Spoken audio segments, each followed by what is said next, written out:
All right, back here on Is a Prophecy on Israel National Radio. The show is also simulcasted as MessiahHour.blogspot.co.il. Go to that website and check out all the episodes we posted again. Episodes with Rabbi Shrager Simmons, the founder of Honest Reporting, Rabbi Yosef Mizrahi of DivineInformation.com, much, much more.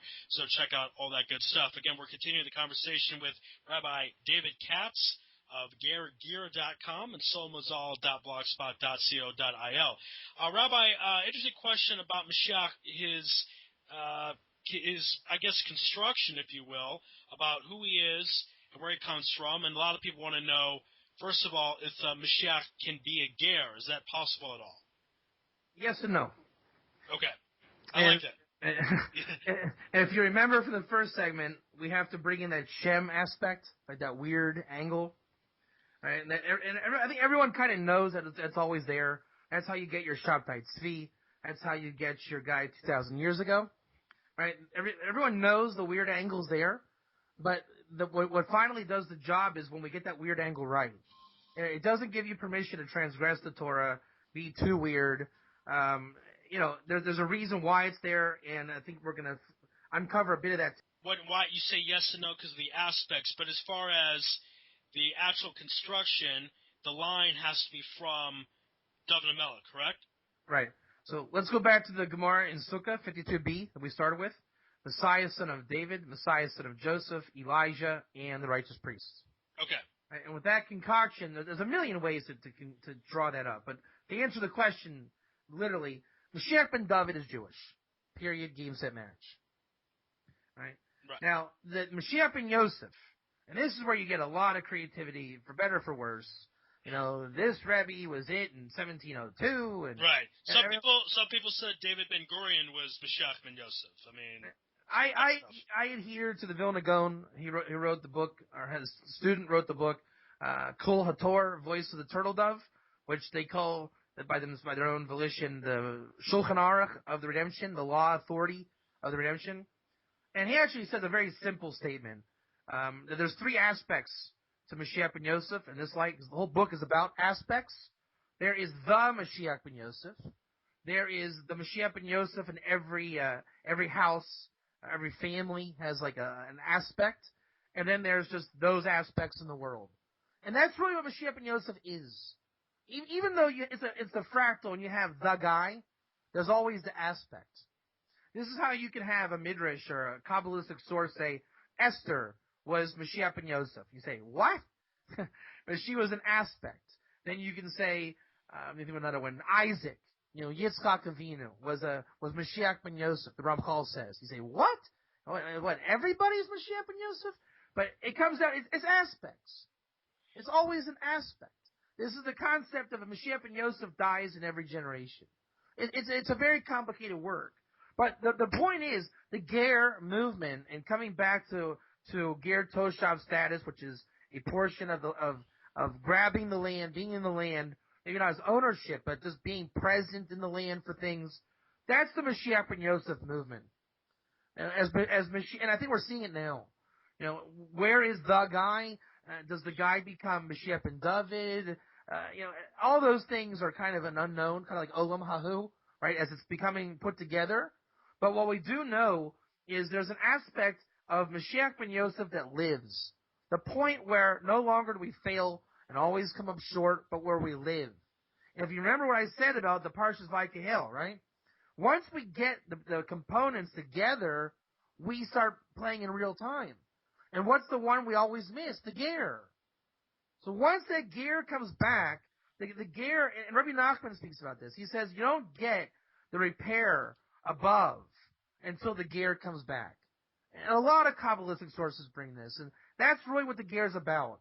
It's 2,000 years of Mashiach, and after the 2,000 years of chaos and Torah, and we know what happened 2,000 years ago, and that movement 2,000 years ago led to the efforts of grafting on the fourth vav to the four-headed shin. Now, I'm sure you've probably paid attention to your tefillin every morning, right? You have a three-headed shin and a four-headed shin, right? Right. And the four-headed shin, Rav Ginsburg brings this, and this is actually another verse from King David in Psalms, not a coincidence, and we'll get to that. There are 4 houses of Israel: Cohen, Levi, Israelite, and a 4th fundamentally different house, the Ger. It's what are called Nilvim, the attachments. And a lot of times in Torah literature, we see the 4th dimension of something is always different. For example, God's names, Av, Sag, Man, Ban. 4 different gematrias or numerical values that represent God in different intellectual properties. The 4th one, which is the value of 52, we say is fundamentally different than the other 3. That's just one example of many. So the 4th one's always a little different, and the Ger is that, and the Ger coming back is really the end of time, sealing the 6,000 years, and it's the aspect that brings us over the hump of death to Mashiach ben Yosef that lives. Again, speaking with Rabbi David Katz here on Israel Prophecy, Israel National Radio, a show being simulcasted on, of course, messiahhour.blogspot.co.il. I find this interesting, especially the Rabbi Nachman quote, because I guess let's call it like it is. In a lot of mainstream Judaism, the Ger is looked down upon. If you go to the Shidduch world, the Ger usually is considered lower. There are certain times when Gerim, if they walk into the synagogue, they might be looked down upon, etc. How ironic is that, considering the role the Ger plays in Mashiach coming? Right, and that's already the Jewish Ger. Talk about the folks over in Texas and see what reaction you get. Right, the non-Jewish element, because Ger extends on both sides of the fence. You don't have to take it to the point of conversion. You can say 7 laws, and that's a Ger enough for me. The Shekhinah took me as far as I'm willing to go. And to look at King David is already unique in that he says of himself in the Psalms, I am a Ger. And why is he saying that? He relates to the Ger cause. And when you look at Psalms, that's what he's telling King Solomon and the charge over and over. Don't forget, we'll call them the lowly, the destitute, the downtrodden. Read between the lines. Right? Those are called Umim, Amim, and Goyim. And he uses those 3 words. And the commentaries say the Goyim are not, as we say in the Yiddish, a Goy nation is a nation without a king. And the Amim and the Umim are 2 other kinds of nations based on their congregation for terms of congregating or congregating for the sake of their shared beliefs. So King David, it was essential to Israel, the land, which is why we're light to the peoples. We have a viewpoint of all the nations. And Sukkot, as you mentioned, is we were talking earlier, we read about Gog and Magog, which is the Gematria 70 nations, and that's what Israel's about, is the light going out to those 70 nations. And the Ger really is the term for those 70 nations, and a generic term for when they come under the wings of the Shekhinah, believe and worship God, keep the Torah and mitzvot. David, that's his cause. That was his cause. When he went to the Temple Mount to conquer it, who does he buy it off of? Aravna the Jebusite. And he was a Ger Toshav. And so David understood the whole Ger principle, and to understand why, let's look at David's lineage. David only exists because of the Ger. Shem is the father of the tribe of Judah. Why? Because Shem's daughter, Tamar, marries Judah after the 2 sons died from the previous marriage. Now, Shem's lineage, blood, enters through Judah, through Tamar. And you're going to have a very strange principle through the entire tribe of Judah. Judah's always going to have the Jewish-Ger relationship. Right? We always thought, one of that weird principle, there it is. We were always told that Jews don't have any intermarriage relationships with non-Jews. Right? I always call the Ger movement. That's not what I was told. But, well, I'm sorry. Learn it again. Because the history of Judah did, in fact, marry Gerim. And there's a prescription to doing it. It's not just you marry the girl at the bar and bring her home. Having multiple wives was done. Was it preferable? Probably not. Was there grounds to do it under certain circumstances? Absolutely. Do we do it today? No. Will we do it at the times of the Messiah? Maybe not. Maybe not. Some people want it, some people don't. The fact is, we used to do things that we might not do today. And there was a very serious way of doing it, And, most people failed. You probably heard of the wayward child, right? That's what happened when you did it wrong. And it's not good when you do it wrong. On the flip side, people in the tribe of Judah did it right. Right? Boaz, when Ruth did it right. He was married, the Machlin and Kilian, the sons of Naomi, married Ger women. The point is, it was done in the tribe of Judah. And why? To reach David. The Zohar actually makes mention of this. King David was revealed in this world by real delicate work. The Jew-Ger relationship on the grounds of completely kosher behavior. It was God's providence, and this is why David took a lot of flack. Right? The tribe of Judah took a lot of flack to get that job done, and they taunted him. Doeg and Achitophel said, "You're not even Jewish. You say you're a Ger. We take that literally." And the book of Ruth was written for that reason, because the guy looked not Jewish, and all these non-Jewish women associated with the tribe. It took the prophet Samuel to say, "Hey, this is kosher." And after David was brought, if you notice, when Jacob blesses Judah, and in Parshas Vayechi, it says, "The scepter shall not be removed from Judah ad ki yavo Shiloh," until Shiloh comes, and Shiloh's the gematria Moshe. They say, "What do you mean? He's a Levite." You got the tribe of Judah, the Mashiach. So there's the Rashbam answers, or is it Or Chaim rather? I think both of them. That the bloodline of Judah served in this function to get to King David. And it had to be Judah, because Ger, Judah. Once you have a King David, then the Or Chaim explains why does the prophecy you speak about Moses and Levi. The kingship of Moses is so great that it can enclose the kingship of David. And for this you have the concept Nishmat Moshe, the soul of Moses, Moses Messiah, and the famous one, Moses and the two Messiahs. And so this whole story, again, to kind of make a long story short of explaining it, you have Messiah, son of David, Messiah, son of Joseph, Elijah, and Shem. If you just meditate on that weird combo, you can begin to understand how these things come together, and particularly in Olam Hahu, that world. Again, speak with Rabbi David Katz from GerGer.com and somazal.blogspot.co.il. What's also interesting, speaking about David Melech, is that he is descended from Ruth, and Ruth is the first Ger, as we know, correct?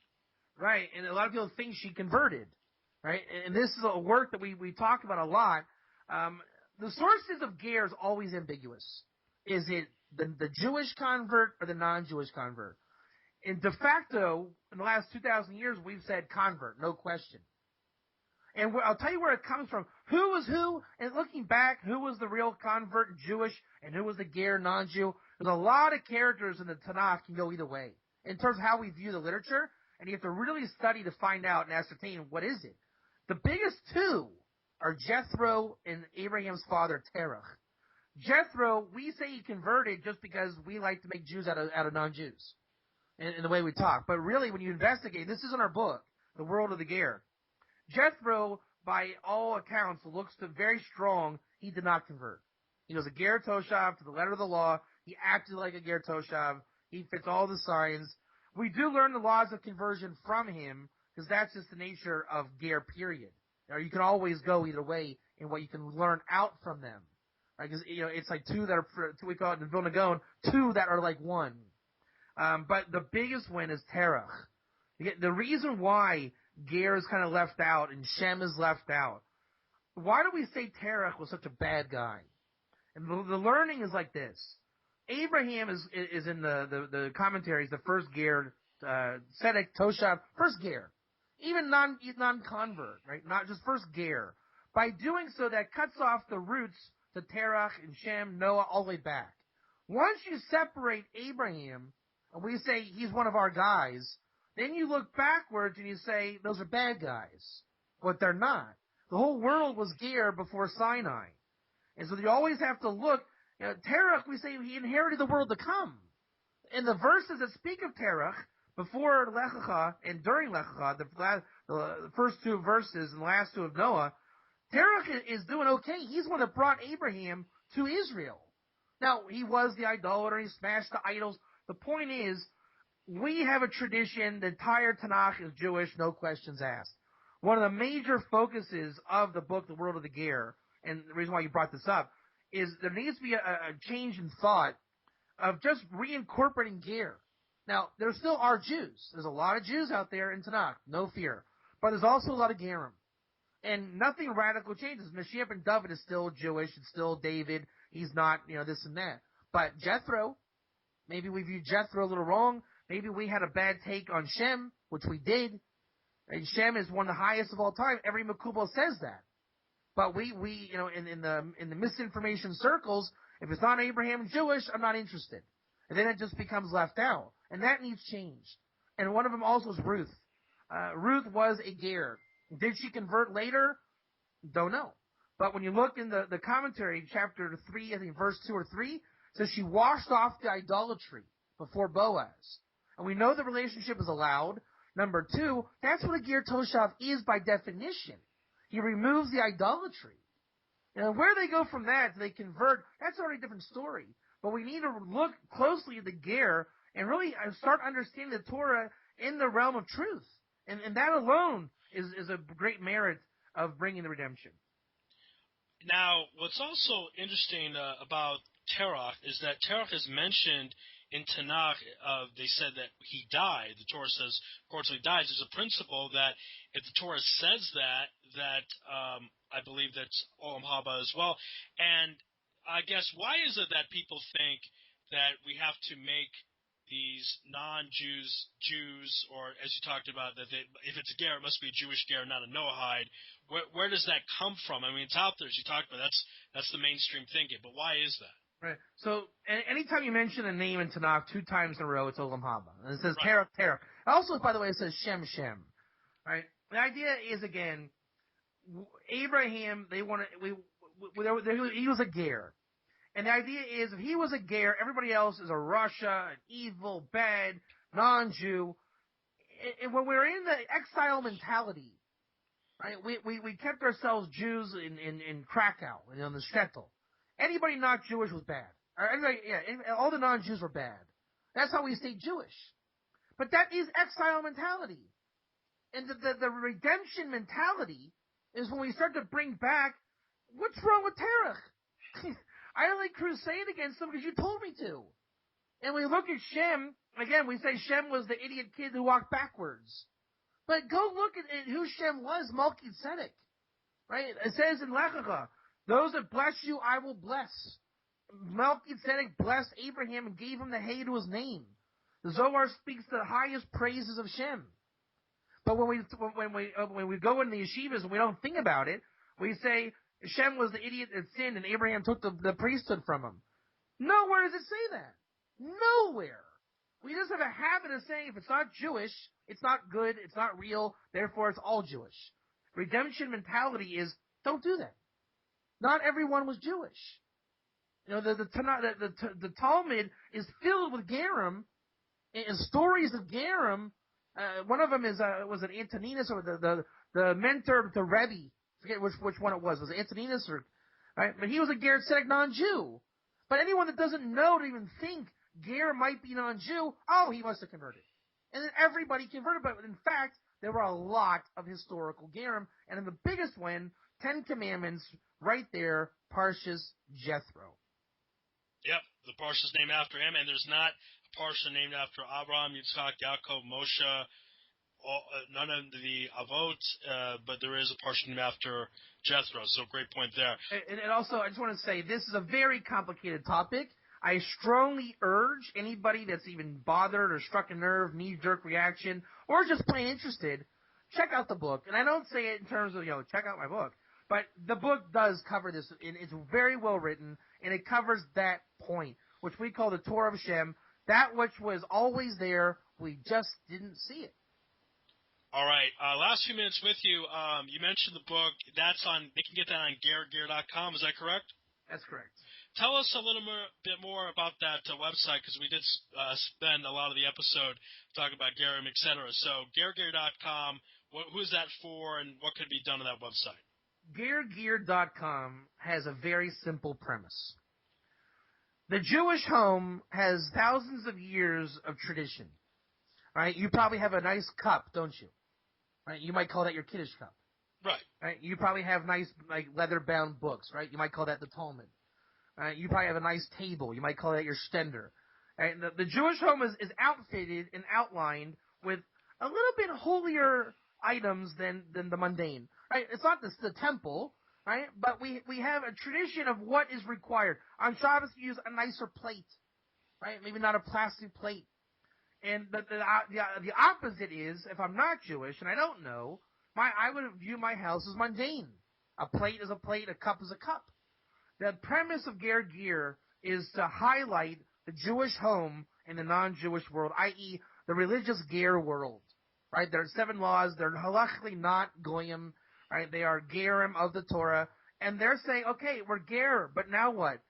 You know, I live in a Christian world, not their house, but the world they live in. How do I make my house different, or special, filled with the wings of the Shekhinah that you tell me that took me in? So Ger Ger introduces the concept of the Kiddush cup for the ger. They do have Shabbat in a ger toshav way, so it's reintroducing, but not the same Jewish, your silver goblet, right? Jews have that thing. It's reintroducing, Judaism light for the ger in a way of highlighting the holiness of the home. When you come out of the restroom, Asher Yatzar, a bracha on the wall with a pretty pattern, right? Little things that we take for granted to really highlight the ger home that really accentuates the fact that the Shekhinah is in that home. All right. Check out gerger.com. Excellent website. It's been our pleasure this morning to have on Rabbi David Katz of gerger.com and, of course, somazal.blogspot.co.il. I hope everyone is having a great Sukkot. If you're living in the land of Israel, listen to this. That means it's first day Chol Moed. And announcement on Sunday, there will be Birchat Kohanim at the Kotel. If you haven't been there before, you should check it out at least one time in your life. It's a very intense experience, but I do recommend at least once. And this Shabbat, Chol Moed will be reading for the Haftorah the story of Gog and Magog, which obviously has a lot to do with Mashiach, is that it's the final war, so everyone pay attention in Shul. This show, again, is on IsraelNationalRadio.com, Arut Sheva. The show is simulcasted as messiahhour.blogspot.co.il. If you have any questions, comments, complaints, you can email me at messiahhour@gmail.com. Be happy to answer any questions you might have. And again, go to messiahhour.blogspot.co.il to check out recent episodes with Shraga Simmons of Honest Reporting, and, of course, our very famous episode with Rabbi Yosef Mizrahi of DivineInformation.com. Hope everyone has a good one out there. Chag Sameach, be well, Shabbat Shalom, and good morning from Jerusalem.